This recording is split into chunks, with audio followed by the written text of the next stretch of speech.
Hello everyone, welcome to my new blog.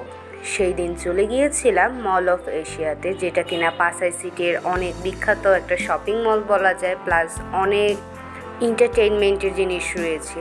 তো ফার্স্টে আমরা চলে যাচ্ছিলাম আজকে স্পেস অ্যান্ড টাইম কিউবে।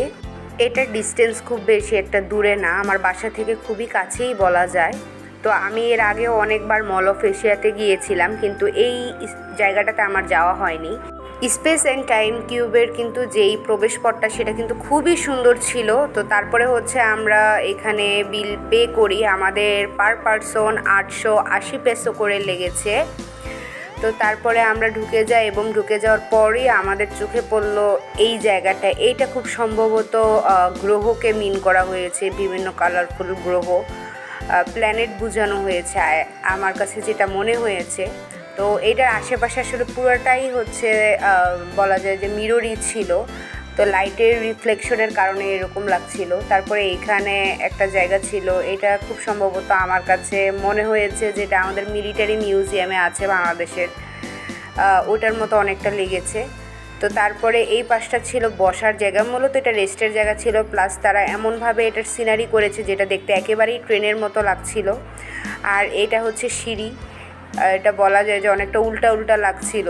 তো তারপরে আমরা চলে আসি হচ্ছে এই পোর্শনে। এই পোর্শনটা আসলে এত বেশি সুন্দর ছিল, মানে যেই দিকেই তাকাই না কেন সেই দিকেই মনে হচ্ছিল যে আমি এই মুহূর্তে এই জায়গাতেই আছি, একদমই রিয়েল লাগছিল। তো তারপরে হচ্ছে এই যে আমার ফ্রেন্ড, সেদিন কিন্তু আমি আমার ফ্রেন্ডের সাথেই গিয়েছিলাম। তো আমি যেহেতু খুব সুন সিবু চলে যাব, তো তার আগে হচ্ছে এই জায়গাটা একটু এক্সপ্লোর করে নিলাম। এটা আমার বাকেট লিস্টের মধ্যেই ছিল, কারণ সময় সুযোগের হয়ে ওঠে নাই, তাই এতদিন যেতে পারিনি। তো এখন যেহেতু আমার সেমিস্টার শেষ এবং সেমিস্টার ব্রেক চলতেছে, তো সেই ফাঁকে আমি ভাবলাম যে এবার চলে যাই। তো এই জায়গাটা আসলে আমার কাছে ভালোই লেগেছে, খুব বেশি একটা খারাপ লেগেছে তা বলবো না। আর এটা হচ্ছে আন্ডার ওয়াটার পুল, আর এটা ছিল হচ্ছে মোস্ট ইন্টারেস্টিং থিং, যেটার কারণেই মূলত আমরা গিয়েছিলাম। এটা হচ্ছে মিরর মেজ। তো আমি এর আগে কখনোই মিরর মেজে যাইনি, এটাই আমার ফার্স্ট টাইম। আমি এর আগে অনেক ভিডিও দেখেছিলাম যে সবাই আটকা পড়ে যায়, তো সেই দিন আসলে আমিও আটকা পড়ে গিয়েছিলাম, কারণ কোন দিকে যাব সেটা বুঝাই যাচ্ছিল না, কারণ আমাদের প্রতিচ্ছবি সব জায়গাতে দেখা যাচ্ছিল। সো কোন দিকে পথ আছে সেটা কিন্তু আমরা আসলে বুঝতে পারছিলাম না, তাই আমরা আমাদের হাত সামনের দিকে নিয়ে তারপরে আমরা সামনে আগাচ্ছিলাম, কারণ যেহেতু এটা বোঝা যাচ্ছিল না তাই ব্যথা পাওয়ার একটা চান্স আসছে। তো তারপরে আরেকটা জায়গায় গেলাম, এটাও আশেপাশে সব জায়গায় মিরর ছিল। এটার আসলে রিফ্লেকশনটা খুবই ভালো লাগছিল আমার কাছে, মানে মনে হচ্ছিল অন্য একটা দুনিয়াতে চলে এসেছি, রূপকথার রাজ্যের মতো। তো তারপরে এখানে আমরা একটা গেম দেখতে পাই, এই গেমের মধ্যে কিছু রুলস ছিল। তো ফার্স্টে আমরা রুলসটা পড়ে নিই, তারপরে হচ্ছে আমরা গেমে অ্যাটেন্ড করি। এবং দেখতেই পাচ্ছেন আমি, আমার ফ্রেন্ড এবং এছাড়াও আরও কিছু ছোট ছোট বাচ্চারা আমাদের সাথে গেমে পার্টিসিপেট করছিল।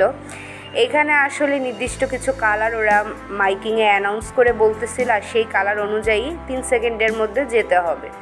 তো ওই কালারগুলো খুঁজে বের করা, তারপরে যাওয়া। মোটামুটি জায়গাটা কিন্তু বেশ ভালোই বড় ছিল, যদিও ভিডিওতে এভাবে বোঝা যাচ্ছে না, মনে হচ্ছে জায়গাটা ছোট, বাট অ্যাকচুয়ালি না, জায়গাটা অনেক বড় ছিল। সো 3 সেকেন্ডে এক জায়গা থেকে আরেক জায়গায় যাওয়াটাও কিন্তু টাফ ছিল।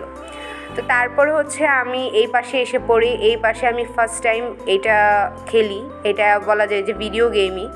তো আমি এর আগে কখনোই ভিডিও গেম খেলি নাই, this is the first time. আমি আসলে বুঝতেছিলাম না যে ফার্স্টে কীভাবে কী করব। তারপরে যখন বুঝে যাই, তারপরে আসলে মানে গুলি করে করে সব প্রাণীদেরকে লাইক মেরে ফেলতেছিলাম। তো এটা আমার কাছে ভালোই লাগতেছিল, আর পয়েন্টও পাচ্ছিলাম অনেক। আমার পাশেও একজন খেলছিল, এটা যেহেতু অন্ধকারের মধ্যে ছিল তাই আমাকে দেখা যাচ্ছে না।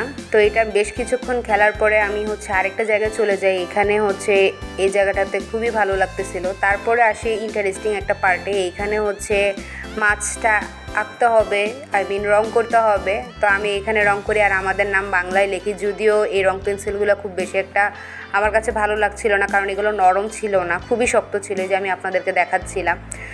তো যাই হোক, আর আমার ফ্রেন্ড তো খুবই মনোযোগ সহকারে সে রং করতেছিল। ভাই আমার এত ধৈর্য নাই, আমি তাড়াতাড়ি করে জাস্ট একটু রং করে আর হচ্ছে আমাদের দুজনের নাম লিখি, বাংলায় আমি লিখি।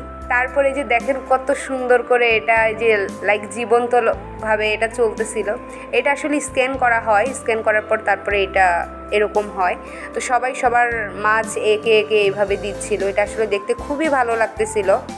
এটা আমি ফার্স্ট টাইম দেখলাম যে আমার আঁকা মাছ লাইক আমার চোখের সামনে জীবন্তর মতো চলাফেরা করতেছে। সো এটা আমার কাছে খুবই আনকমন লেগেছে। তো তারপরে এই যে আমরা বের হয়ে যাব, তার আগে আমরা আমাদের কার্ডটা শো করলাম। বের হওয়ার পর আমরা আরেকটা পোর্শনে চলে যাই, এটাও ওই টাকার মধ্যে ইনক্লুডেড ছিল। এটা হচ্ছে 9D সিনেমা রেল। এটা মূলত হচ্ছে বলা যায় যে একটা রোলার কোস্টার, যেটা কিনা 9D।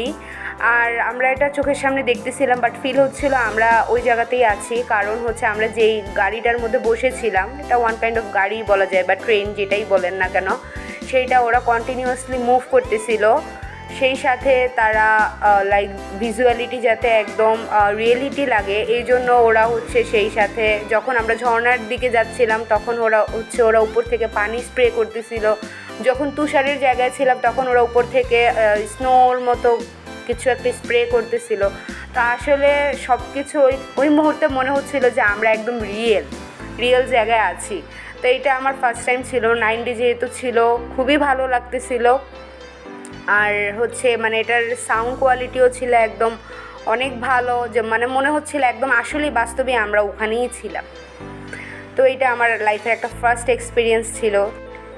এটা দেখা শেষ করেই হচ্ছে আমরা আমাদের যে যার বাসায় চলে যাই। তখন অলরেডি সন্ধ্যা হয়ে গিয়েছিল, তাই আমরা আর বেশি লেট করিনি। তো আজকে এই ছিল আমার ব্লগ। সবাইকে আমার ব্লগ দেখার জন্য অনেক অনেক ধন্যবাদ।